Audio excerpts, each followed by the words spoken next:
Hi everyone, I'm Phoenix Normand, and I'm coming to you from beautiful downtown Denver, Colorado. I just moved here to support an amazing CEO, and I'm super excited. And sadly, Silicon Valley, I don't miss you at all. So that said, today I'd like to do just sort of a quick Q&A, specifically for executive assistants, but also for people who just may be curious.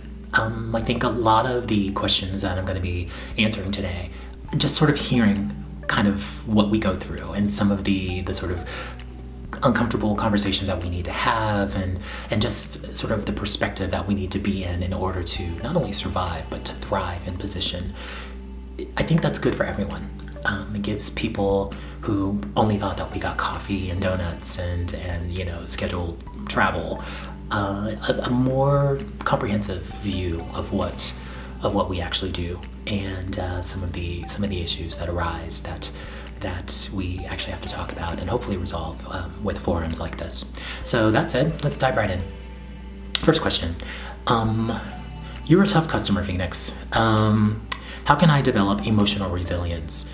I care deeply about what I do and I'm extremely passionate, but sometimes I think I give too much of a damn. So this won't come as a surprise because actually the person that sent this to me has actually gone to 2 of my tables. So I think it'll be a little bit of a refresher more than anything else. But here's my take on business. You were hired to do a job. You were selected from a stack of resumes as the best candidate in order to do that job. And once you were hired, your number one expectation was to do the job that you were hired to do.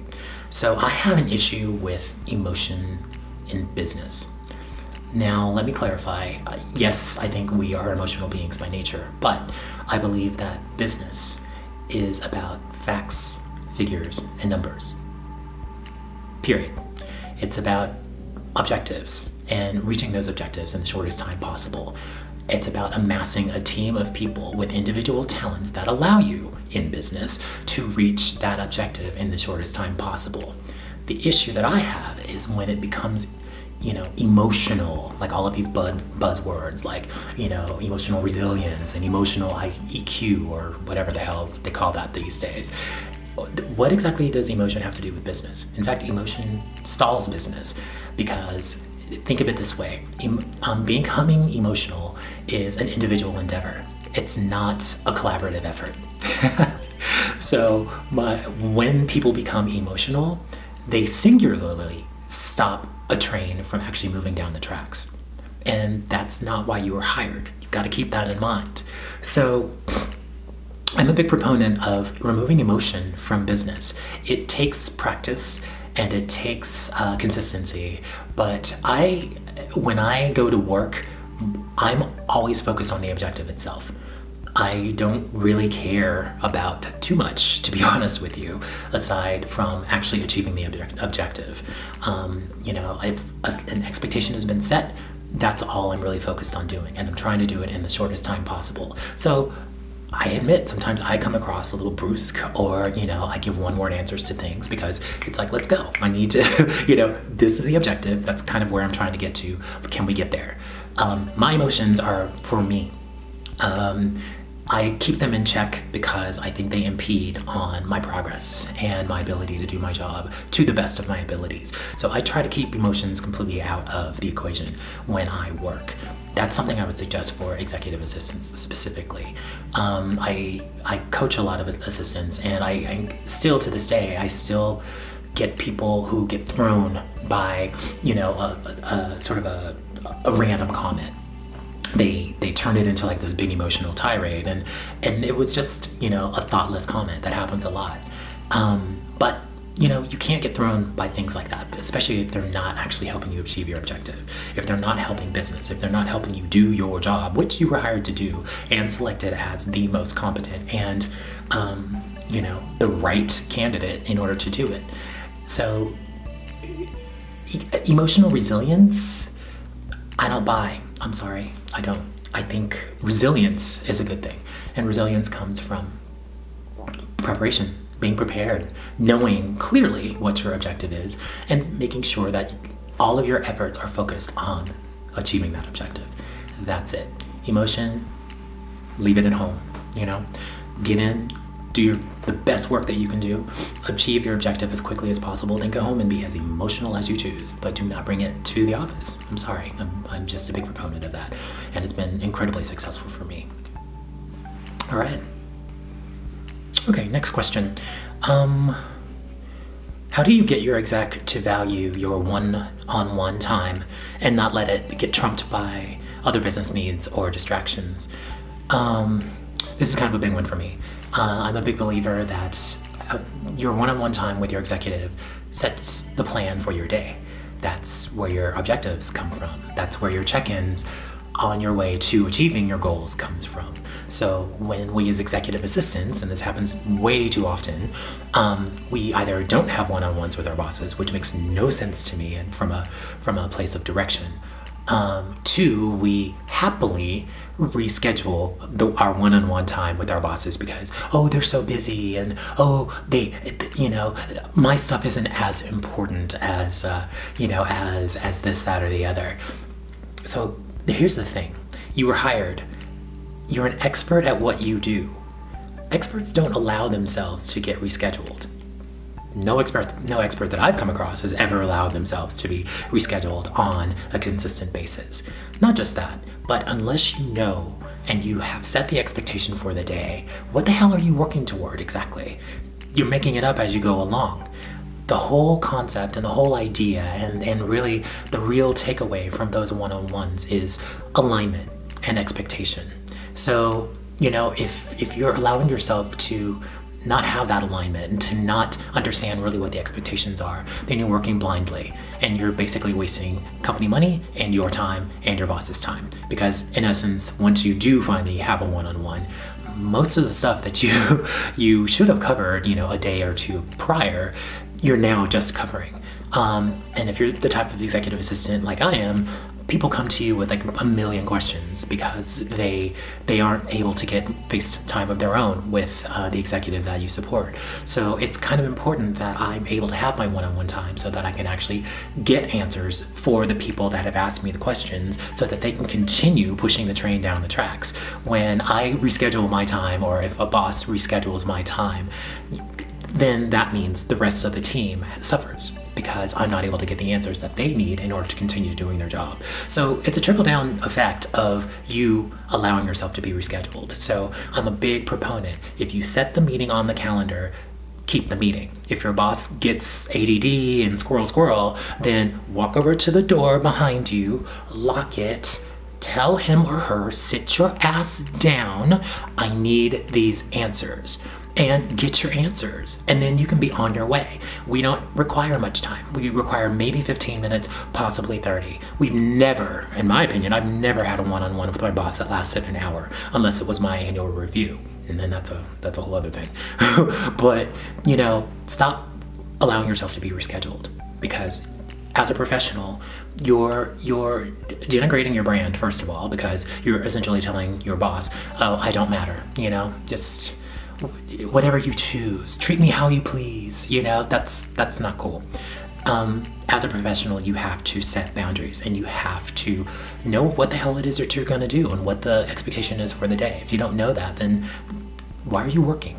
It's pointless. So that's my advice on that. Last question. Let's pick a good one.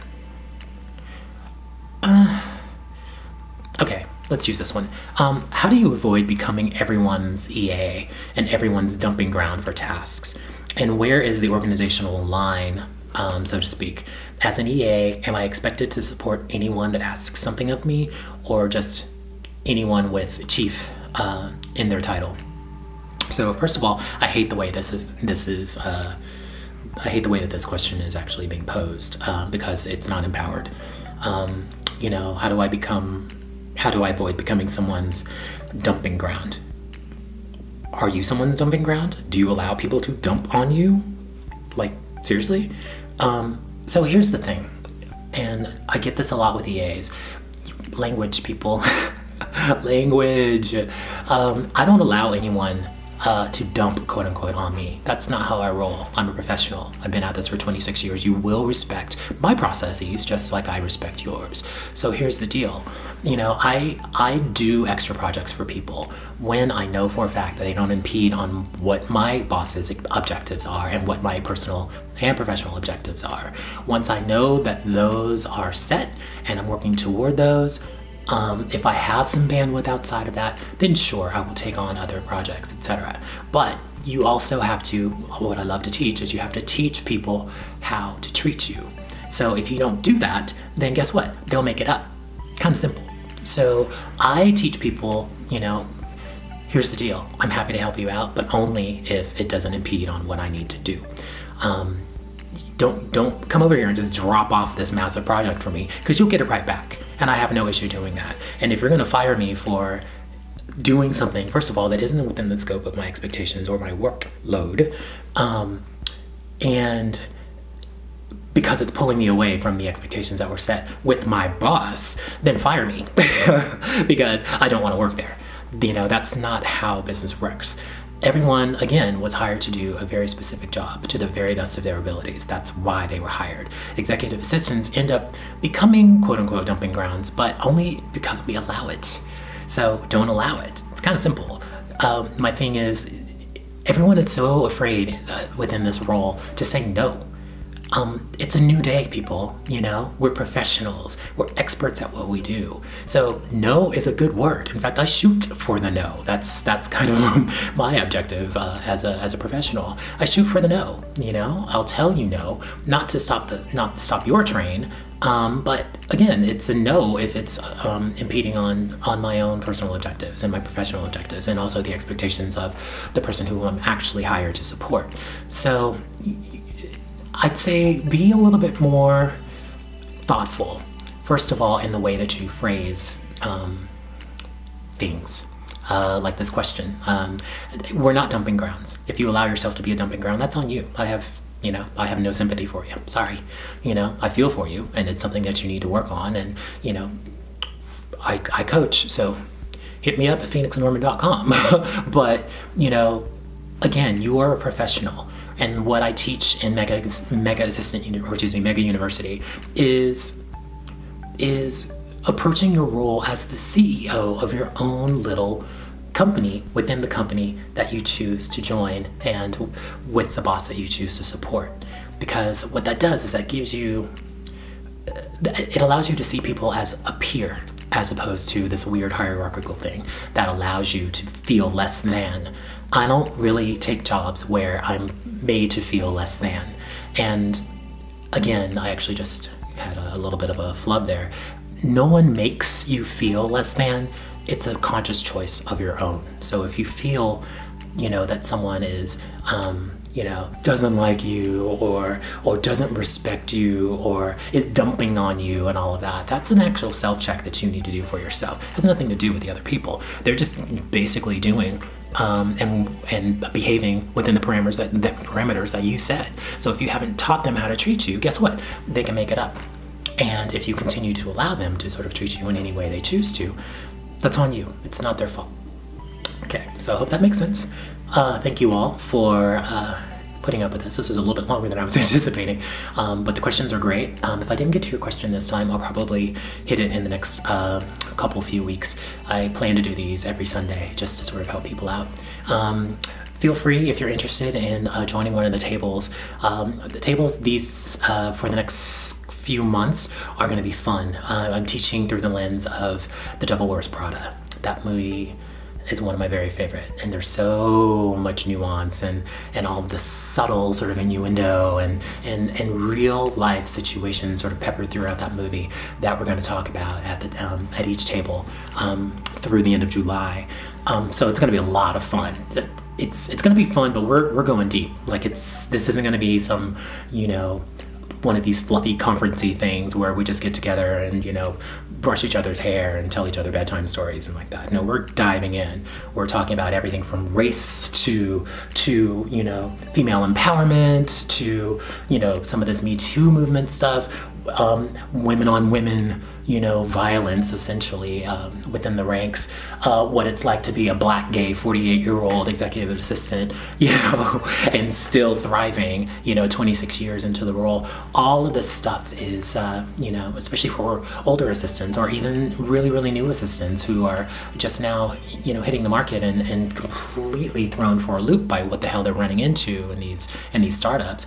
That's what we're talking about this time. And the whole goal with this particular tour and incorporating the movie is I want you to leave with something of complete and total and instantaneous value. So when you return to work on Monday morning, you can apply it to your position and actually start making big moves immediately. So please, I'm a solo dude. I mean, I have a job now, but I'm giving my weekends away so that I can actually teach these classes. So join the table.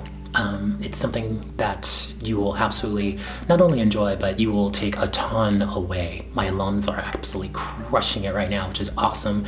And best part, it's $300. Oh my God, I just saw a conference today. I literally bolted out of my bed.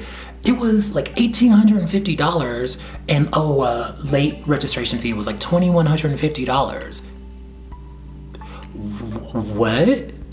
So anyway, if you're looking at ROI, come see me. I'm not gonna mention who the conference is. I'm not trying to create that kind of divide, but my whole goal was to provide value, and that's why I kept everything low. And we all kind of get together at the end and go for a walk and have really, really fancy lunch at a local restaurant, which is a lot of fun because it continues the conversation over a meal. And we all know, if those of you of Italian and French and European descent, everything goes down at the dinner table. So even black families, we know. I mean, so that's really what I'm trying to recreate with Mega U. Good information, things that you can actually take away and that are incredibly useful.